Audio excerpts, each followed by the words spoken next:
timing, hein, ce vote qui est vraiment collé au débat à l'Assemblée mardi. Olivier Faure, bonjour, vous êtes premier secrétaire du PS. Ainsi va la démocratie au temps du macronisme, c'est ce que vous dites sur Twitter. Mais d'un autre côté, si le gouvernement n'avançait pas assez rapidement, vous ne seriez pas les premiers à dire qu'on ne sait pas où on va, que le 11 mai approche et qu'on n'a pas le temps de préparer les écoles, les transports ou encore les commerces? Mais si le Premier ministre venait mardi pour nous expliquer exactement ce qu'il se passera le 11 mai, nous serions les premiers à le féliciter. Ce n'est pas ce qu'il nous est dit. On nous dit que mardi, on aura des principes généraux qui devront guider le déconfinement. La réalité, c'est que le plan du gouvernement n'est pas encore prêt, que rien n'est prêt pour le 11 mai et que, y compris sur l'application de Stop Covid, l'application ne sera pas encore là et que nous aurons à voter sur des généralités. Mais aucun parlementaire digne de ce nom ne peut, à ce stade, accepter de voter sur du flou.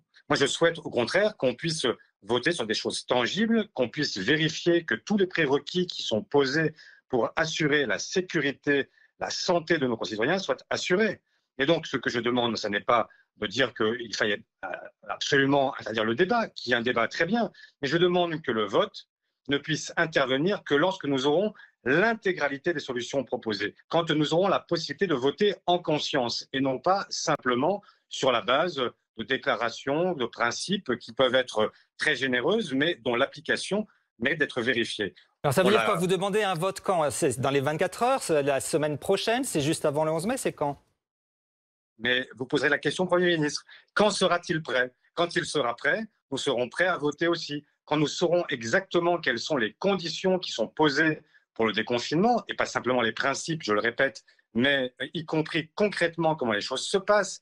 Est-ce que quand on sera soumis à l'isolement, ce sera volontaire ou au contraire contraint? Est-ce que les enfants porteront des masques ou n'en porteront pas? Est-ce que les enseignants en porteront? Est-ce que les enseignants seront testés avant d'entrer à l'école? Bref, toutes ces questions qui taraudent l'ensemble des Françaises et des Français et auxquelles, pour l'instant, il n'y a pas de réponse. Nous dire que ça se fera de manière progressive, etc., très bien. Ça, je crois qu'on a compris. Ce que je voudrais maintenant, c'est qu'on ait le mode d'emploi concret, le cahier des charges, qui permettent de comprendre comment nous allons déconfiner le pays. Et moi, pourtant, Édouard Philippe a bien dit, mardi, il abordera 6 thèmes, hein, la santé, l'école, le travail, les commerces, les transports et les rassemblements. Vous estimez déjà qu'il ne dira pas de choses assez concrètes?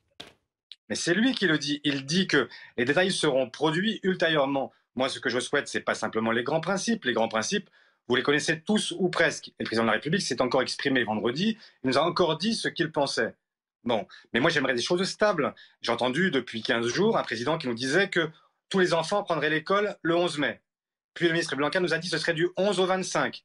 Et maintenant, on nous dit que l'école n'est plus obligatoire. Bref, on voit bien qu'en 15 jours, ils ont été capables de passer par toutes les couleurs de l'arc-en-ciel. Donc moi, j'aimerais non pas avoir à voter sur des annonces qui n'en sont pas, je voudrais voter sur du solide. Parce qu'il ne s'agit pas de n'importe quoi. Pensons-y. C'est une des décisions les plus lourdes qu'un parlementaire aura à prendre depuis, au fond, la Seconde Guerre mondiale. C'est une question essentielle. Vous restez maintenant en direct, Olivier Faure. Est-ce que vous pensez que si le gouvernement suit les recommandations du Conseil scientifique, est-ce que la rentrée se fera dans des conditions correctes? Mais d'abord, la première chose, c'est que ce comité scientifique, c'est le président de la République, pardon, qui en a lui-même conçu l'existence et qui a nommé tous ses membres. Ce comité a dit quoi? Il a dit qu'il aurait préféré que sa recommandation à lui, c'était de dire qu'on ne rentre pas avant le mois de septembre, comme les Italiens ou comme les Portugais. Je comprends qu'il y ait une préoccupation qui soit d'ordre social et qui dise qu'il ne faut pas désocialiser plus longtemps des enfants qui sont en grande difficulté scolaire.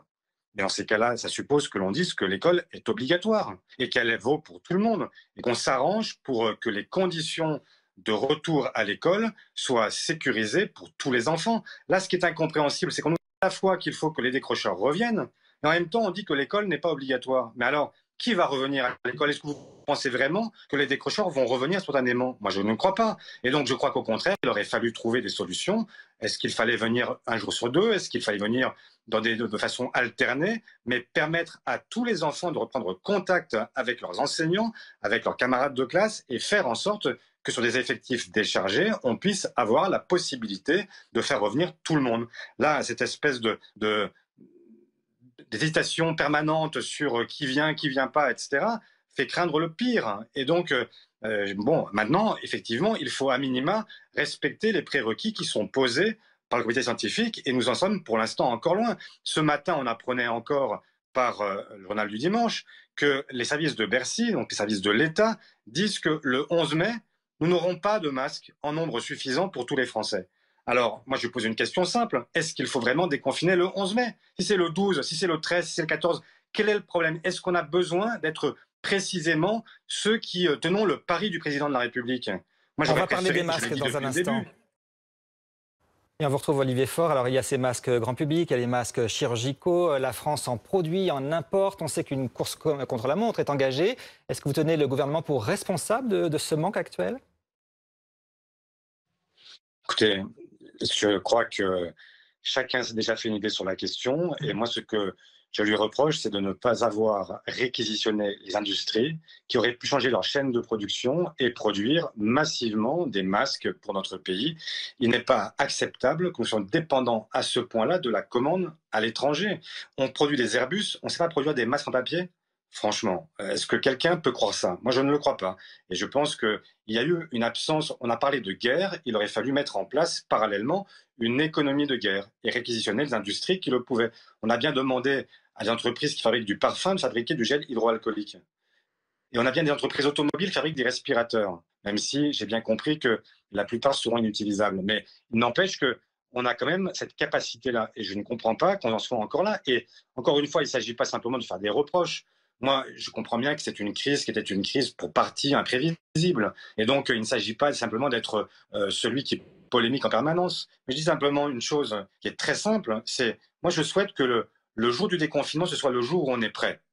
Donc si c'est le 11, c'est le 11. Si c'est le 13, c'est le 13. Si c'est le 15, c'est le 15. Mais je souhaite que ce ne soit pas les Français qui aient à supporter en fait le coût d'une décision qui aurait été prise de manière arbitraire, sans avoir consulté personne, et qui se reporterait sur eux parce que nous ne serions pas prêts à ce moment-là. Donc le 11, pourquoi pas, à une condition, c'est que tout soit prêt.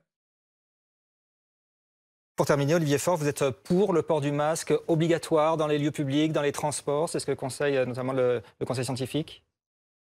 Moi, je suis pour suivre les recommandations du conseil scientifique. Je ne suis pas virologue, mais ce que je crois, c'est que ce qui se fait ailleurs et qui se fait plutôt bien, eh bien, il faut le reproduire ici aussi. Et on ne peut pas avoir une doctrine qui est fixée en permanence, non pas en fonction de données scientifiques, mais en fonction des pénuries dont on a à finalement subir Merci. les conséquences. Voilà. Merci beaucoup, Olivier Merci à Faure, vous. d'avoir répondu en direct à nos questions sur